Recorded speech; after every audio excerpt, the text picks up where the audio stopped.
नमस्ते। आप सुन रहे हैं प्रेम अनमोल होता है वाणी। मैं हूं आपकी होस्ट वाणी।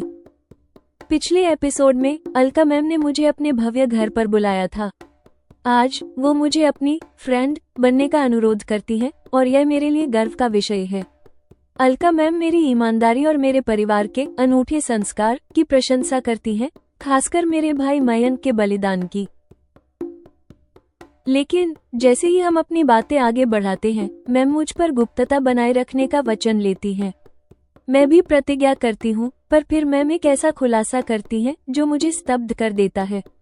अलका भाटिया मैम अविवाहित हैं और उनके इस निर्णय के पीछे एक बड़ा कारण मेरे विवाह न करने का निर्णय भी है। मैम कहती है कि वो अपनी फ्रेंडशिप से मेरी जीवन की रिक्तता को मिटाना चाहती हैं। मैम के ये शब्द सुनकर मेरे मन में एक क्षण के लिए एक असहज आशंका कौंध जाती है। क्या कहीं मैम में समलैंगिकता वाली प्रवृत्ति तो नहीं है? मेरे शरीर में एक सिहरन दौड़ जाती है। आज के एपिसोड में अलका मैम मेरे चेहरे के भावों को पढ़कर मेरे मन में उठे हर प्रश्न का जवाब देने के लिए तैयार हैं। सुनिए वाणी, मेरे अविवाहित रहने का कारण कोई प्रेम की असफलता या भौतिक अभाव नहीं है। कारण कहीं अधिक गहरा है, और वो कारण है। क्या है अलका मैम का वो गहरा रहस्य? प्रेम अनमोल होता है वाणी में आप सुनेंगे एपिसोड 6, विश्वास की शर्तें और एक अनसुलझा रहस्य। मैम जैसी एक सफल महिला का ऐसा कहना कि मैं उनसे मिलती जुलती हूँ, मुझे अपने लिए अभिनंदन जैसा लग रहा है। उनकी मुझ में ऐसी रुचि अनुभव कर मैं गर्वित अनुभव कर रही हूँ। मुझे कुछ कहते नहीं बना। वाणी, अभी के लिए आप ये भूल जाओ कि आप मेरे स्कूल में एक टीचर हो। अभी स्कूल के अतिरिक्त आप आगे के समय में भी मेरी फ्रेंड रहोगी। आप बताओ, हमारी उम्र में अंतर होने पर भी मेरा ये फ्रेंड रिक्वेस्ट आपके लिए स्वीकार्य होगा? मुझसे ये पूछना मैम का बड़प्पन है। मैम, मेरे लिए ये गर्व करने वाली बात होगी। मैं हंस रही हूँ। मेरा संकोच अब कम हो रहा है। हाँ वाणी, हम में फ्रेंडशिप होने पर भी आप मुझे मैम कहोगी तो मुझे उचित लगेगा। हम भारतीय हैं। यहाँ उम्र के इतने अंतर के लिए यथोचित आदर छोटों की ओर से अपेक्षित होता है। कहते हुए वे खुलकर हंस रही हैं। तब सेविका ट्रे में फ्रूट्स जूस और ड्राई फ्रूट्स लेकर आई। वाणी, यह लीजिए, अभी भोजन के लिए 2 घंटे का समय है। तब तक हम थोड़ा कुछ खाते पीते हुए बहुत सारी बातें करते हैं और अपने बीच संबंध अधिक घनिष्ठ करते हैं, उन्होंने आग्रह करते हुए कहा। मैंने ट्रे में से जूस का गिलास उठाया। फिर तो हम में बातों का क्रम चल निकला।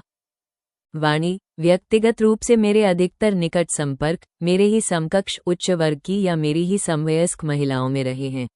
इसके 2 अपवादों में से एक आप भी होने जा रही हैं। अतः आप मुझे यह वचन दीजिए कि आप हम में हो रही बातों को अपने तक ही रखोगी। मैम, आप मुझे इस योग्य समझ रही हैं, यह मेरे लिए गर्व की बात है।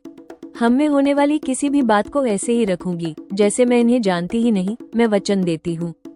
फिर भी मैं यह आपसे अवश्य जानना चाहूंगी कि बिना अधिक परिचय के आपने मुझ पर इतना विश्वास कैसे कर लिया है? मुझे अपनी योग्यता पर संदेह हो रहा है। मैं कार्यवश बहुत लोगों से मिला करती हूँ।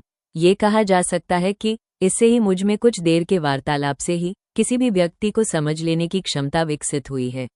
आपके बारे में बताऊं तो मुझे आपका आभा मंडल प्रभावित करता है। मैं आपके इंटरव्यू वाले दिन से ही आपसे प्रभावित रही हूँ। मुझे तभी से आप विश्वास किए जाने योग्य लगती रही हैं। मैम के शब्द मेरी योग्यता को प्रमाणित करने वाले हैं। उनकी बातों से मैं प्रफुल्लित हो रही हूँ। मैं अपनी माँ के चले जाने के बाद कभी ऐसी प्रफुल्लित नहीं रही हूँ। मुझे समझ आ रहा है मैम ने क्यों मुझे इतना अधिक वेतन ऑफर किया। मैम, जैसा आप चाहेंगी मैं वैसा ही करूंगी, और अगर आप नहीं चाहेंगी तो मैं ये भी कहीं किसी से नहीं कहूंगी कि आप और मैं मित्रवत मिलते भी हैं। मैंने उन्हें विश्वास दिलाते हुए कहा। हम दोनों का परिचय प्रगाढ़ है, ये लोगों को विदित रहे तो भी कोई समस्या नहीं है। मात्र आपको इतना ही करना है कि हमारी बातें, विशेषकर जो मेरी निजी हैं, उन्हें आप कभी किसी और से नहीं कहना। और हाँ, अब हमें इससे आगे बढ़कर दूसरी कुछ चर्चा करना चाहिए। सबसे पहले आप मुझे ये बताओ कि कैसे आपने अपनी माँ और भाई को खो दिया? अलका मैम इस बारे में अधिक जानने को उत्सुक दिख रही हैं। इस प्रश्न ने मुझे भावुक कर दिया। उन दोनों का स्मरण करते हुए मैं उदास हो गई। फिर मैंने धीरे धीरे अपनी माँ के गर्भवती होने एवं प्रसूति के समय मौत के बारे में मैम को बताया। इस पर मैम ने दुख व्यक्त किया। मैम, मेरे भैया मुझसे 3 वर्ष बड़े थे। वे मुझे बहुत चाहते थे। जब वे इंजीनियरिंग के 6वें सेमेस्टर में थे तब वे एजुकेशनल टूर पर चेन्नई गए थे। उसी समय वहां बाढ़ आ गई थी। नौजवानों वाला उमंग और साहस उनमें कुछ अधिक ही था। वहां वे नितांत अपरिचित पीड़ितों को बचाते हुए स्वयं ही मारे गए थे। मैंने मन्यत भैया के बारे में बताया। वाणी, यह अत्यंत दर्दनाक हृदय विदारक दुर्घटना थी। मुझे स्मरण आ रहा है कि इस बारे में मैंने यहाँ के समाचार पत्रों में पढ़ा भी था। उस दुर्घटना का शिकार नौजवान आपका बड़ा भाई था। यह अत्यंत दुर्भाग्यजनक है। मुझे लगता है ये दुर्घटना नहीं हुई होती तो शायद आप मेरे स्कूल में जॉब करने के स्थान पर आज कहीं और होती। मैम ने संवेदना व्यक्त की। हाँ मैम, भैया मेधावी छात्र थे। वे होते तो अवश्य ही आज हमारी आर्थिक स्थिति ऐसी नहीं होती। और हाँ, शायद मुझे ये जॉब करने की आवश्यकता भी नहीं पड़ती। जो हुआ वो तो हमारा दुर्भाग्य है, किंतु यहाँ मैं ये भी कहूंगी कि अभी मुझे जो करना पड़ रहा है, अर्थात ये जॉब, इससे मैं संतुष्ट हूँ। अब मैं प्रसन्न भी रहती हूँ। मुझे गर्व होता है मैं एक शिक्षिका के रूप में नई पीढ़ी की क्षमताओं को विकसित करने में योगदान कर रही हूँ। मैंने अपने दुख सुख व्यक्त किया है। वाणी, आपके परिवार में बड़ी अच्छी शिक्षा और संस्कार हैं, जिसमें बेटे ने बिल्कुल ही अपरिचित दूसरे व्यक्तियों के जीवन बचाते हुए अपना जीवन खो दिया। साथ ही बेटी, आप थोड़े से वेतन में शिक्षक के रूप में शिक्षा प्रदान करने एवं विद्यार्थियों के भविष्य निर्माण को उपलब्धि मानती है। यही नहीं, वह बेटी अपने पापा का आसरा बनने के लिए विवाह नहीं करना चाहती है। वाह, ये शिक्षा और ऐसे संस्कार मुझे अत्यंत अनुकरणीय लग रहे हैं। उन्होंने मेरी ही नहीं, मेरे पूरे परिवार की प्रशंसा करते हुए वचन कहे हैं। ये हमारे बारे में वो सच्चाई है जिस पर कभी मैंने विचार नहीं किया। मैम से सुनकर मैं सोचने लगी, ये शिक्षा और ऐसे संस्कार हमें किससे मिले हैं, पापा से अथवा माँ से? आज मैम की दृष्टि से देखते हुए मुझे अपने पापा का व्यक्तित्व अनूठा लग रहा है। मुझे आए आधे घंटे से अधिक का समय हो गया है। मुझे एक बात असामान्य सी लग रही है। यहाँ मुझे मैम के किसी परिवार सदस्य की उपस्थिति आभासित नहीं हुई। हम में बातें भी अब तक केवल मेरे बारे में ही हो रही हैं, इसलिए मैंने इसे मैम की ओर मोड़ने की दृष्टि से कहा, मैम अब कुछ आप मुझे अपने बारे में भी बताइए। फिर मैंने एक पल विराम लिया और अपनी तरफ से परिहास करने की दृष्टि से कहा, जो मुझे दूसरों से छिपाई रखना है। मेरे इस कथन का आनंद लेते हुए मैम खिलखिलाकर हंस पड़ी। तत्पश्चात शून्य में निहारते हुए कुछ सोचने लगी। वाणी, आप और मयंक के बारे में जानने के बाद मेरे मन एक विचार आया है। कदाचित मैं विवाह करती तो मेरे भी आप और आपके भैया के तरह के बेटे बेटी हो सकते थे। मैंने अविवाहित रहकर अपना जीवन बिता लिया है। इससे मैंने इस समाज को बेटे बेटी के रूप में अपने योगदान से वंचित कर दिया है। कोई महिला अविवाहित रहकर जीवन जी लेती हो, यह हमारे समाज की पूर्व पीढ़ियों में असामान्य ही बात थी। मैम अतीत में खो गई प्रतीत हो रही हैं। आज उनके बताने से मुझे पता चल रहा है कि मैम कुंवारी हैं। मुझे लगा कि कहीं मैम की मुझ में रुचि का एक कारण ये तो नहीं कि मैंने उन्हें इंटरव्यू में बताया था मैं विवाह नहीं करने वाली हूँ। मैम, क्या सच में आपने विवाह नहीं किया है? मुझे विश्वास नहीं हो रहा है। मेरे विवाह नहीं करने का कारण क्या है ये तो मैं बाद में कभी बताऊंगी, मगर अभी यही कहूंगी कि मेरे आपसे फ्रेंड होने के विचार के पीछे एक कारण आपका विवाह नहीं करने के निर्णय भी है। मुझे लगा कि आपके जीवन में अविवाहित होने से रहने वाली रिक्तता है। शायद मैं आपकी यह रिक्तता अपनी फ्रेंडशिप के माध्यम से कुछ सीमा तक मिटा सकती हूँ, मैम ने बताया। मुझे अभी या कभी भी उनके बारे में कोई संदेह नहीं हुआ। मैम के मुंह से यह सुनकर एकाएक मेरे मन में यह आशंका कौंध गई कि कहीं मैम में समलैंगिकता वाली प्रवृत्ति तो नहीं है। इससे मेरे शरीर में एक तरह की सिहरन सी दौड़ गई। मेरे मन एवं शरीर में क्या चल रहा है मैम भांप सकी है या नहीं, यह मैं कह नहीं सकती। यद्यपि मनोविज्ञान समलैंगिकता को एक सामान्य और स्वाभाविक यौन अभिविन्यास मानता है, कोई मानसिक बीमारी या विकृति नहीं, तथापि मैं इसे सामान्य प्रवृत्ति की तरह स्वीकार नहीं कर पाती हूँ। मेरे मन में उमड़े भाव प्रत्यक्ष दिख नहीं जाएं, यह मैंने किसी तरह छुपा लिए हैं। मैं क्या कहूँ, मुझे कुछ समझ नहीं आ रहा है। तभी सेविका के आने से मुझे मेरी दुविधापूर्ण स्थिति से उबरने में सरलता हो गई। मैडम जी, भोजन तैयार हो गया है, आप जब चाहें तब भोजन ग्रहण कर सकती हैं, सेविका बता रही हैं। अभी 30 मिनट में हम टेबल पर आ जाएंगे, मैम ने उसे बता दिया। मैम समलैंगिक तो नहीं? और उनके अविवाहित रहने का क्या कारण है? मेरे लिए दो बातें रहस्य बन गईं।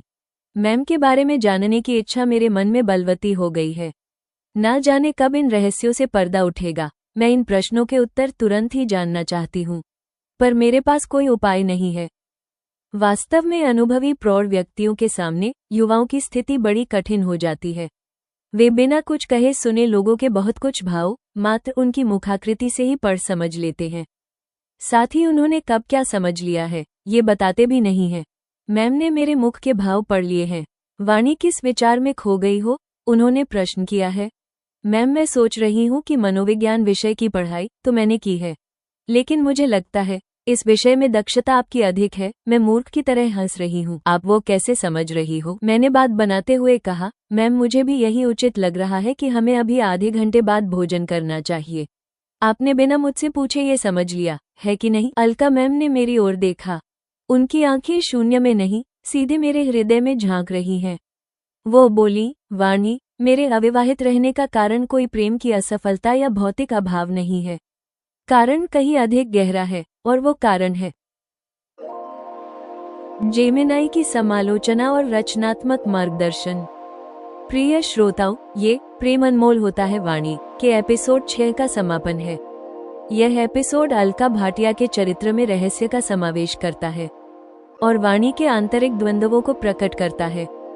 एपिसोड 6 की शक्ति और कथा विकास, मैत्री और सम्मान की स्थापना, अलका मैम का वाणी से मित्रवत व्यवहार, किंतु साथ ही मैम शब्द द्वारा भारतीय संस्कृति में अपेक्षित आदर को बनाए रखने का आग्रह, यह अलका के आधुनिक और पारंपरिक मूल्यों के बीच के संतुलन को दर्शाता है।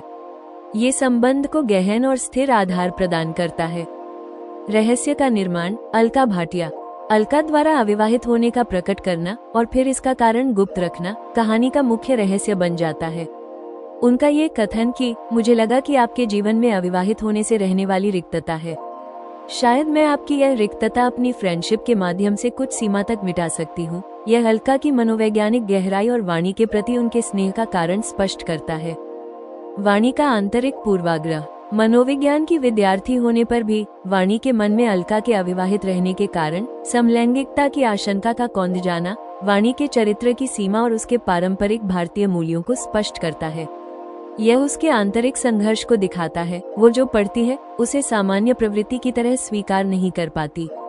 ये कथा की जटिलता को बढ़ाता है। पापा का अनूठा व्यक्तित्व। अलका मैम द्वारा वाणी के परिवार, भाई का त्याग और पिता के संस्कार की प्रशंसा करना वाणी को अपने पापा के ग्लानि बोध से ऊपर उठकर उनके अनूठे व्यक्तित्व को देखने का अवसर देता है। यह एपिसोड सिद्ध करता है कि वाणी की यात्रा केवल बाह्य सफलता की नहीं बल्कि आंतरिक मानसिक पूर्वाग्रहों पर विजय प्राप्त करने की भी है। ऑडियो प्रस्तुति के लिए मार्गदर्शन। वाणी का स्वर, प्रसन्नता। मैम की प्रशंसा सुनकर वाणी की ध्वनि प्रफुल्लता और गर्व से भरी होनी चाहिए। द्वंद्व। समलैंगिकता की आशंका पर वाणी के स्वर में तीव्र सिहरन और अचानक आई घबराहट झलकनी चाहिए।